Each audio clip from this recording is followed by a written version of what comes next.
What are we gonna do for this local history project? I don't know, I mean, we're running out of ideas. What about Woodstock? No, Newman said that way too many people are doing it. Alright, so could we do something more specific about the concert? But like what? The whole concert itself is pretty epic. From the beginning to it, to the concert itself, to the aftermath. Alright, so let's talk about the aftermath. Effects of historical events are usually pretty important because they shape how we live our lives. And, I already did some research, and I think it could be a pretty good project topic. What'd you find? Well, it turns out that the concert itself was a plan by the Tybers to get out of debt because they missed the mortgage. But in the end, they didn't get out of debt because the concert wasn't even held on their, their property. Wow, that's pretty ironic. We could talk about what caused the debt and why it wasn't held there. Yeah, and I'm pretty sure they faced a ton of lawsuits because, like, the people of Silver Lake never... White Lake. Whatever, my bad. They didn't agree, and I'm definitely sure we could find a ton of lawsuits we could talk about. And there must have been some damage to the farm the concert was held on, right? So we could definitely talk about that a little bit. Yeah. Alright guys, I think we've settled on a project topic. Alright, great. Let's get to work.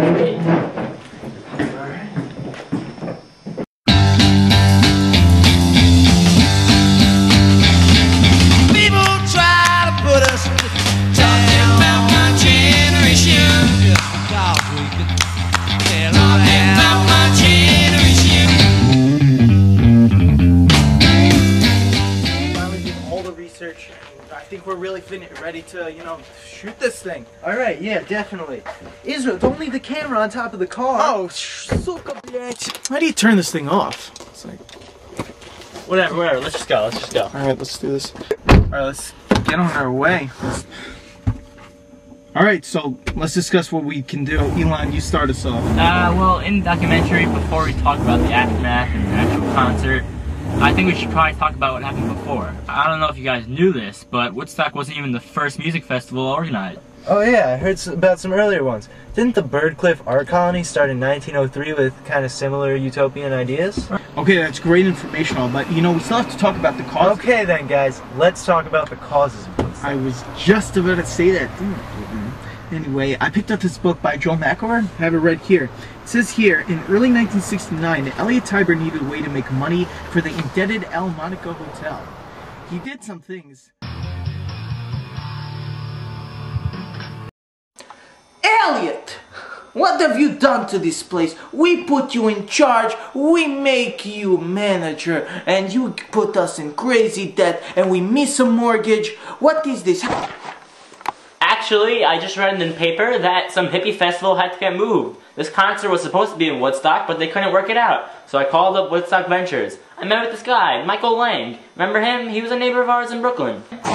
Yes, Langочка, маленький, хорошенький, сладенький. So, what'd Lang say? He said that 15 acres is way too small for the expected size of the concert. But he said that he'll encourage people to stay at the motel. So we'll get a lot of business. Hopefully this debt will be erased. So if it didn't happen at the motel, where'd it happen? Well, Tiber told Lang that about Max Yasgur's dairy farm, which is 600 acres. Much bigger than the 15-acre motel. So Yasgur agreed to host the concert as long as they cleaned up afterwards. Oh, look, a bird. Long drive. Yeah. Wait, guys, this does not look anything like Silver Lake. What did you just say? Are you serious? You just say Silver Lake, it's White Lake, you idiot. No, I swear, it was Silver Lake.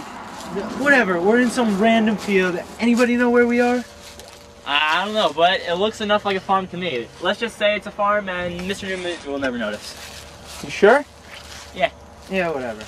Well, we still shouldn't start filming yet. Let's just talk more about the research. So, whose job was it to actually research the concert? That was my job. My arm's getting tired. I'm putting this thing down.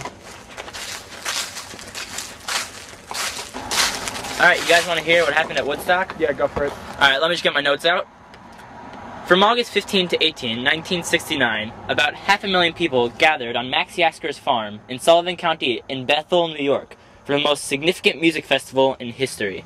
The musicians included the Grateful Dead, The Who, Janis Joplin, Jimi Hendrix, The Band, Creedence Clearwater Revival, Country Joe McDonald and the Fish, and many more. Wait, I heard some crazy stuff went on there. Yeah, well, I saw this Woodstock documentary that talked about the drug use and other inappropriate behavior. We can't say that because of this character over here. Hey, guys. I actually heard some really weird things, like 3 deaths. Anyway, we got this down. Let's start filming this. Whoa. What? Israel, we haven't talked about the most important part of the festival, the aftermath, or the effects of it. Well, you remember the Tybers who originally wanted to get some business from the festival? Yeah, whatever happened to them? Well, Elliot Tiber, he left town, and the motel they ran, it turned into an Italian restaurant. Mamma mia, that's a spicy meatball. Okay. Anyway, if the Tybers didn't, run the Woodstock Festival, does anybody know who did? I didn't research that.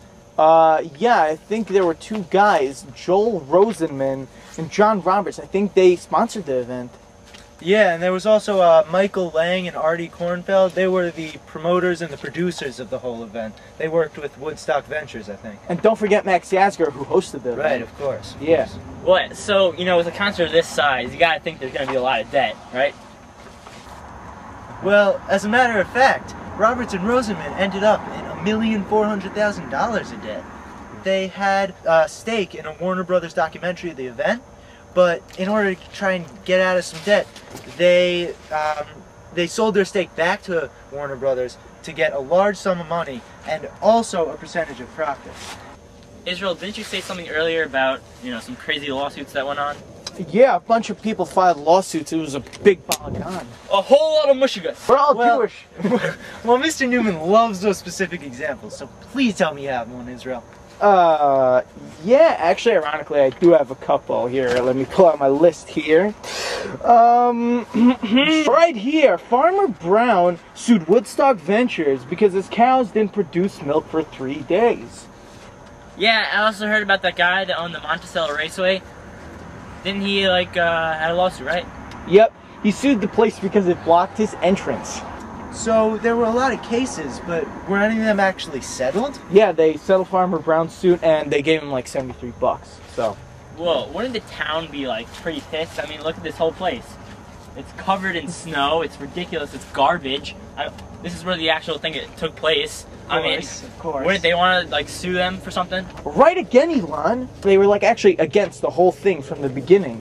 And they sued for disturbing the peace right before the statute of limitations was up. So on a side note, while you're practicing, I'll just tell you guys that Yasgur's farm was pretty much destroyed by the rain and garbage that was left. But after it was cleaned up, the grass actually grew back pretty quickly. The cost of the cleanup and everything cost at least $50,000, which put them in even further debt. Wow. Alright guys, let's get down to what we were going to say, about the effects that impacted our lives. Yeah, didn't someone research the effects on the war and social change? Yeah, that was me. Oh, alright, so how'd it affect the war? Well, the gathering of hippies in 1969, well, it showed Nixon, who was the president at the time, that the hippies who were against the war in Vietnam, they were not some group to be messed with, They actually had the capability and the power to organize an event with 500,000 people. And this contributed to the war ending in 1972. Well, I mean, that's all true, but were there actually any protests at the concert that could have affected Nixon's thinking? In fact, there were.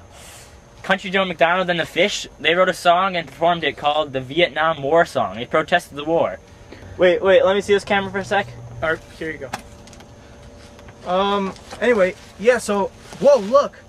A random quote by A.B. Hoffman, political activist during the Woodstock era. It says here, the question is not what happened to those of us who went to Woodstock. It's where Woodstock is for today's generation.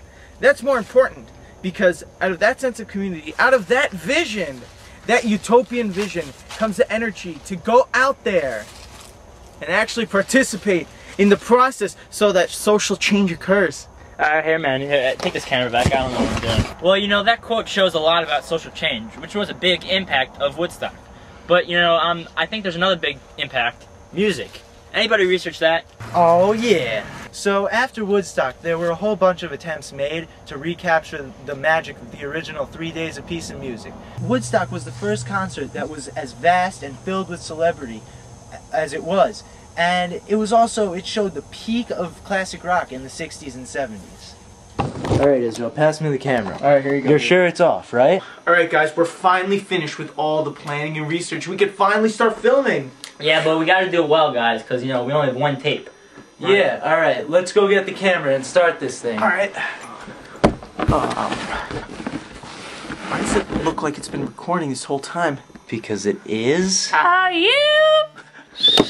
No, I swear, it was recording. You told me it was off. It was off. Oh god. So, I guess this is our project. Yeah. Yeah.